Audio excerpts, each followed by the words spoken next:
So this is joint work with Barbara Liskoff and Luba Shvira. It's going to appear in next year's VLDB, Very Large Database Conference. That's me. As we've seen, the history of distributed computing can be captured by people's idea of what's a realistic or interesting adversary. So you have an adversary that has certain powers, it has certain limitations, and your job is to describe an algorithm that works no matter what the adversary does that's within its power. Now, in classical distributed computing, we had an adversary that we thought was fairly formidable at the time. Today, in retrospect, it looks kind of cute. And it can do things like vary timing under some circumstances. Messages can be late. Messages can be out of order. Nodes can crash. Messages can be lost. You kind of mix and match each of these things, and you define an algorithm, and it does something useful. And this was kind of the limits of what we thought was interesting in old school distributed computing. At the limit, we had Byzantine failures, where some small number of parties could misbehave in arbitrary ways. Now, mathematically, that makes sense. But really, what we were thinking about was not so much that there were evil parties on the other side, but that the failure modes were just too complex to bother with. So we're going to say, OK, 3 of the sensors on the airplane wing could come back with arbitrarily broken readings. Let's just assume that they're malicious, to simplify things. But we weren't really worried about actual malicious behavior. Now, things have changed in the post-blockchain world. Now we have adversaries that are much more formidable than they used to be. Adversaries are genuinely evil, dedicated. If anyone here is Russian, I'm not implying that all hackers are Russian. I just like to use Cyrillic fonts. So the kinds of attacks that we see are much more subtle and complicated. There are side channel effects, side channel attacks, things like Meltdown Spectre. In the blockchain world, there are very subtle attacks on smart contracts. These are all things that nobody really worried about in classical distributed computing because they were too complicated and too messy. But the consequences of these things are very real today. Now, the problems that we're trying to solve are actually much harder. Instead of worrying about how to solve abstract problems like consensus, case-set agreement, and all of these things, we're trying to hold elections. We're trying to build a distributed economy. Now, what I'm going to talk about here is what it means for distributed computations to be correct in a post-blockchain world. That is, classical distributed computing had a very kind of clear idea of what it meant for a distributed computation to be correct. And I'm going to argue that these definitions don't make sense anymore. They sort of kind of make sense, and they're a good launching point for understanding what's going on. But basically, they don't extend to today's world. So let me give you an example of what we'll call adversarial commerce. So here is Bob, who owns a theater and produces lots of tickets. Carol is out there somewhere and is willing to pay for tickets, but they can't find each other. So Alice, the ticket broker, decides that she is going to make a deal among these parties. Now, the thing to remember is the 3 of them don't know each other. They found each other on Craigslist or something. They don't trust each other.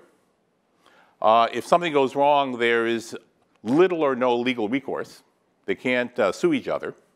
So everything has to be devised very carefully. Now, the deal that we want to set up is Carol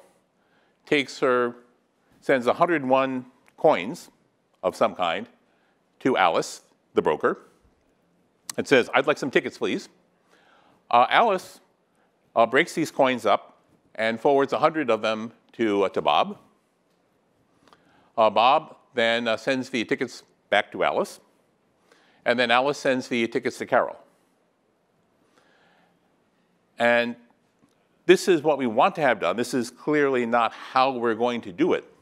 because if we do this in a naive way, it's clear that any one of them can grab the money or the tickets and run away. We're pretty clear about what we don't want to happen at the end of this. I want to stop and mention, for those of you who are sort of blockchain aficionados, that this is not the same as a cross-chain swap. There's a lot of work on atomic cross-chain swaps. We had to struggle to convince the referees that this was not a cross-chain swap. So by being traumatized from that experience, I'm going to explain that this is not a cross-chain swap. It's a different kind of a creature. Basically because Alice is using Carol's money to pay Bob. This is something that happens a lot in commerce. You sell things before you actually own them. So doing commerce with other people's money is kind of the heart of capitalism. And this is something that just mathematically cannot be reduced to swaps. So what could go wrong? Well, I know Bob might give up his tickets and then not get paid. Carol might pay and not get her tickets. And Alice might, if something breaks, she might end up with holding coins or tickets that she doesn't want. You know, as a public broker, she's worried about her reputation. She doesn't want to get a reputation as somebody who takes other people's money. So then she would have to figure out how to do a refund.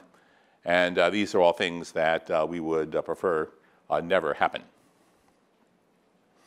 So this gives us the notion of a cross-chain deal. This is a little bit like a distributed atomic transaction, but we're going to see that there are important differences.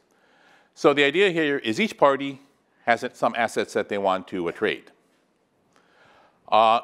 Multi-step transfers are okay. We just saw in the ticket brokering example where Alice takes money from one party and forwards it to another. Each asset lives on its own blockchain or database or other system.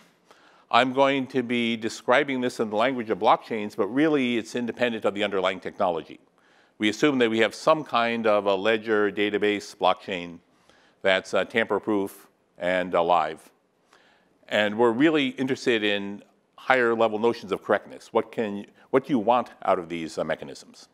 So what I'm saying is independent of any particular blockchain technology. And of course, no one trusts anyone. Now, that's an easy thing to say, but then we have to be very careful about what we mean when we say that nobody trusts each other. And I'll get to that in a minute. And again, this looks a lot like a distributed transaction, but we'll see that it's different. So the idea here is I want to talk about how we rethink correctness as we transition from classical distributed computing to the post-blockchain world. So when people talk about classical distributed transactions, they always refer to the ACID properties. ACID stands for atomicity, consistency, isolation, and durability. Now, the truth is that these notions don't really hold up under rigorous scrutiny, but they are so embedded in the database world and the systems world that you have to explain things in these terms, otherwise nobody understands you. So, you know, there are some rough edges here when we focus in on these things, but they're not my fault. So I'm going to explain what each of these terms means as we go along. But the point that I want to raise is that these properties don't really make sense in their classical terms in again, a post-blockchain world where we have autonomous parties that don't trust each other, that want to cooperate for mutual benefit. But again, since you don't trust anybody, you don't really know their motives, you don't really know what their objective function is, you have to be very, very careful. Now, first off, let me talk about the failure model. So the literature is full of nuanced and subtle models. Dahlia gave us yet another one today. And these models are great in their context. But these models don't really work in the context that I'm going to talk about here. If you organize 3 or 4 people for a deal on Craigslist,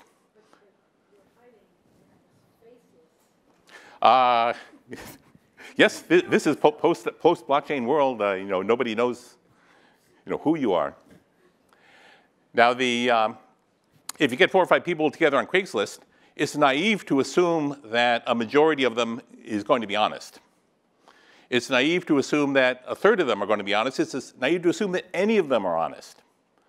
So assuming that there's a bound on who is honest and who is dishonest doesn't make sense in the context of distributed post-blockchain adversarial commerce. We've got to assume that everybody is potentially dishonest.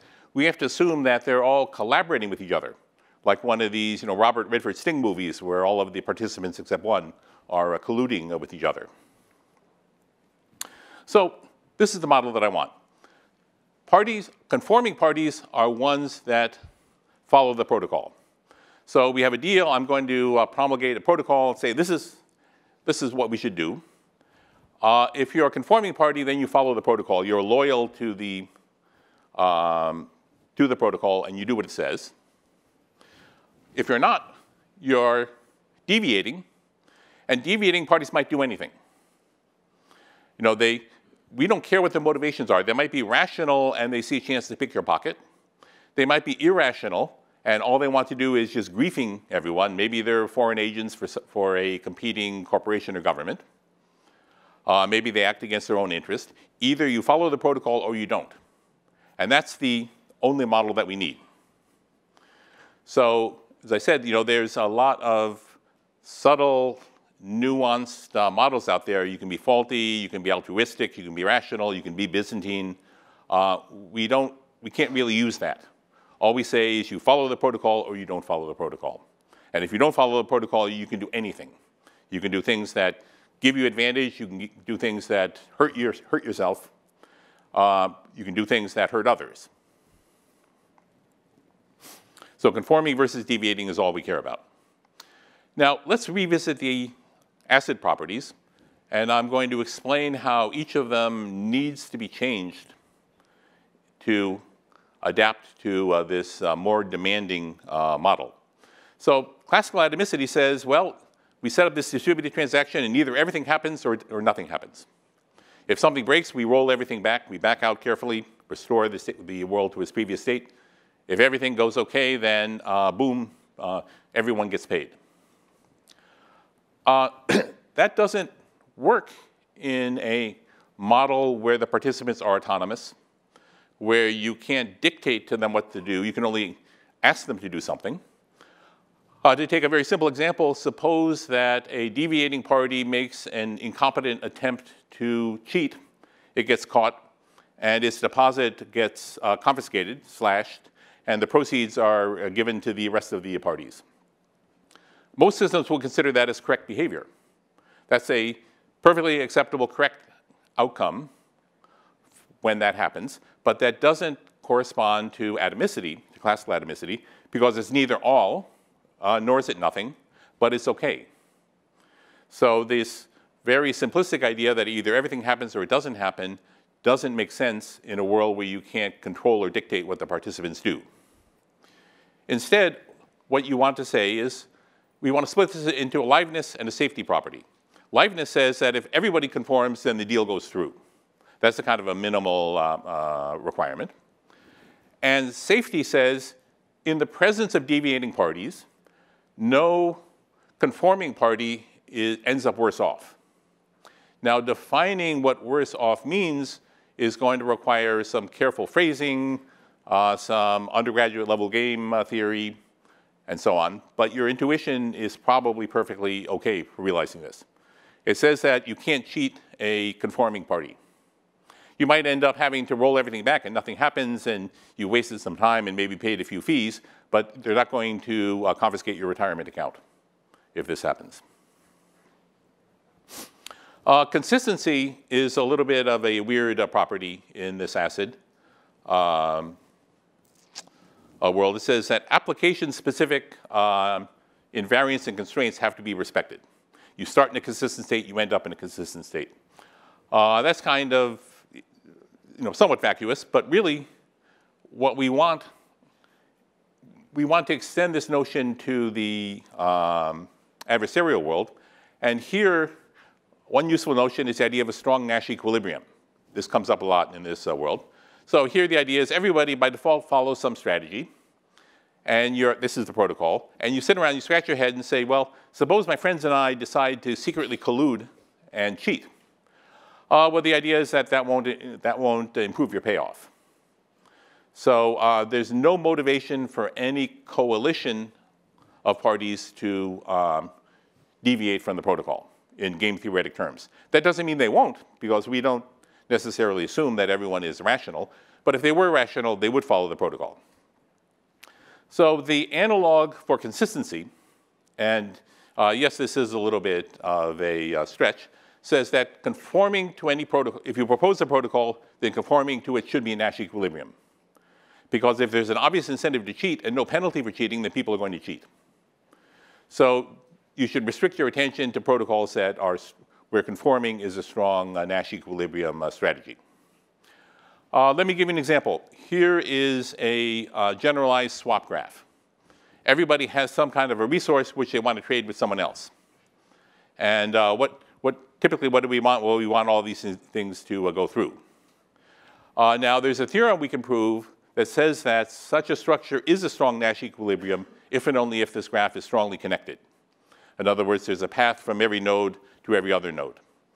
Why is this? Well, informally, if that's not true, then there's some subgraph that absorbs resources but doesn't produce any. And then the parties on the boundary of this graph have an incentive to just ignore the free rider subgraph. So there is a better strategy, which is you only trade with people in your strongly connected component. You ignore everyone else. Isolation is another classical property. Basically, it says that no transaction sees another's intermediate states.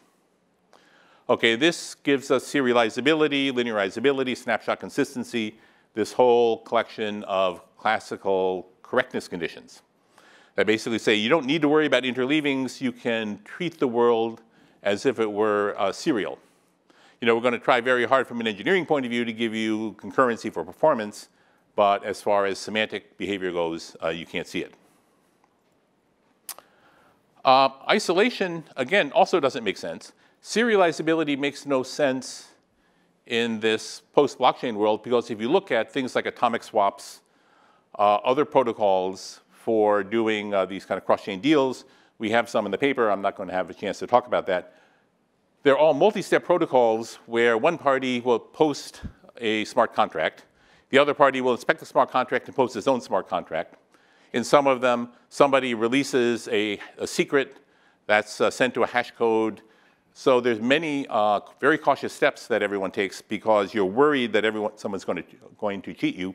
So you kind of move the chess pieces around until you can pull the trigger and commit the deal. So serializability doesn't make any sense in this kind of context. But instead, we want a different kind of isolation. In order to make a deal with someone, you have to put your assets into escrow, as a rule. If I want to trade something with some Bitcoin for some Ether, I have to put the Bitcoin into an escrow controlled by a smart contract before you believe that I'm going to cough up the goods. And so this is the analog of locks in a database system or a distributed system. This is the only kind of synchronization that matters.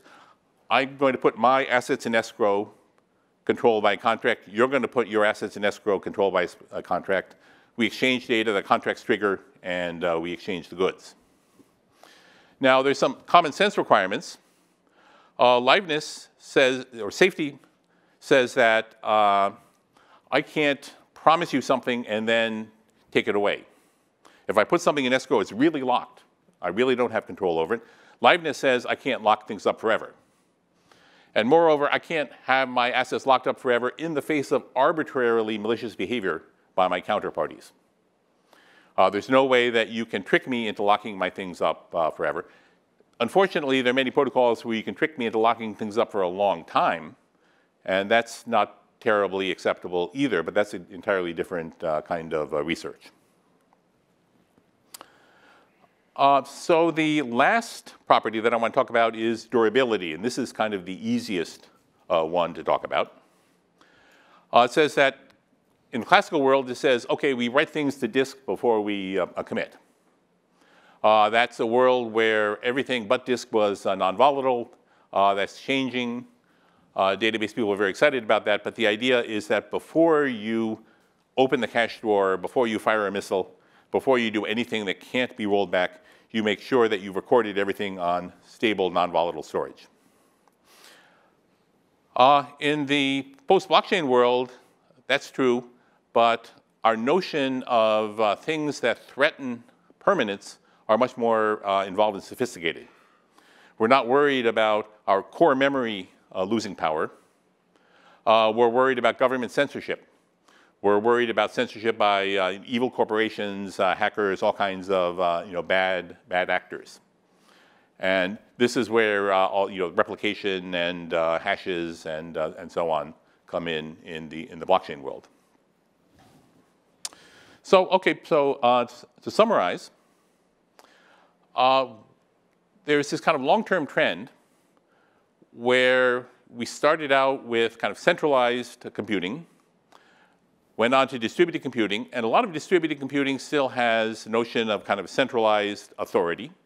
You might have a distributed implementation, but still the notion of trust wasn't really articulated in a very clear way. Notion of trust usually came through as a form of fault tolerance. We trust that we trust that when a server crashes, it only crashes. It doesn't go rogue. We trust that a majority of the servers stay up.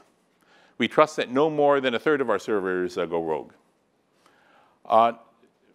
In order to talk about these high-level correctness conditions for the post-blockchain economic world, we need to talk about trust explicitly, and we need to have, I think, much cruder models than the ones that we've been focusing on.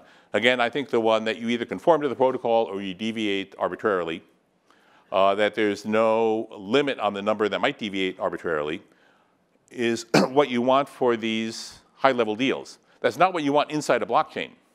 That's not appropriate inside a blockchain because there you have some kind of institution. It's more reasonable to make the kind of assumptions that, for example, Dalia was talking about before. That's a different context, and I'm not questioning that.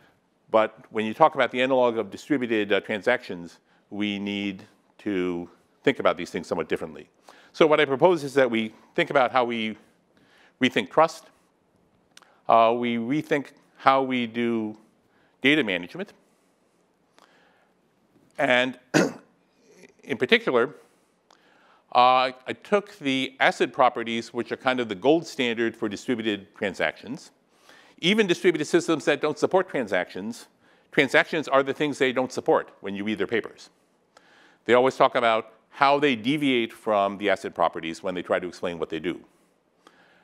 And this fundamental pillar of distributed computing has to be rethought if we want to deal with the post-blockchain economic world. And what I've suggested here is kind of a start. There are lots of things that are missing.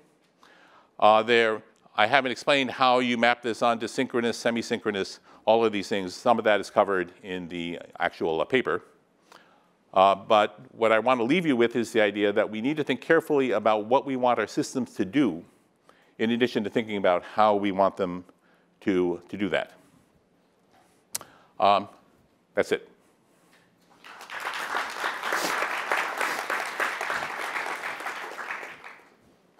Happy to take questions. So when you were talking about the strong okay. Yeah, Maurice, as always, very nice talk. So for atomicity, can we prove that you cannot achieve all or nothing for such systems? Oh, a very common sense argument. Since you can't control, all or nothing must include the deviating parties as well. And so the deviating parties can, for example, if we're doing a swap, I can release my hash key early and you can take my money. I've deviated by not following the protocol. You follow the protocol, but you have this windfall. That's the correct outcome. But it's not nothing because you've got my money. And it's not all because I didn't get any money. It's my fault. So what we say is that the conforming parties are never worse off, but they might be better off. So I don't think you don't need a mathematical argument. It's just kind of a common sense argument that because you can't control the behavior of the non-conforming, of the deviating parties, you can't guarantee all or nothing because they might be giving money away. And this sounds simple, but it's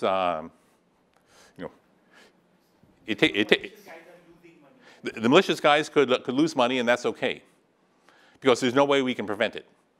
If we say that can't happen, then we can't implement anything. If we pretend it doesn't happen, then our reasoning is going to be unsound. So when you were talking about introducing the strong Nash equilibrium for the sort of cohorts of deviating parties, I'm wondering what assumptions you introduced at the level of the utilities that they have. Is it a class of functions? Like, what are the conditions for the utility functions under which that would hold? So that depends entirely on the application. So for the swap application, I'm assuming that everyone is better off doing the swap than not doing the swap, because otherwise they wouldn't have been joined in. Everyone is better off if they get more stuff than they thought, and they pay less.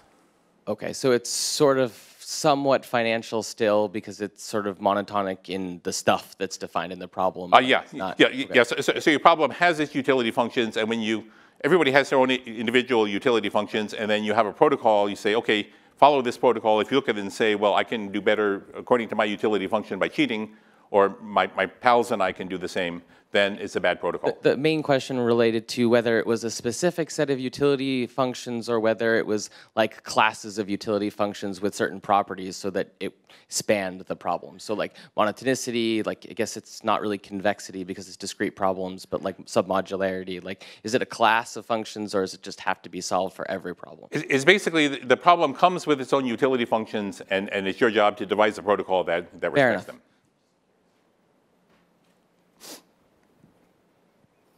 Hi.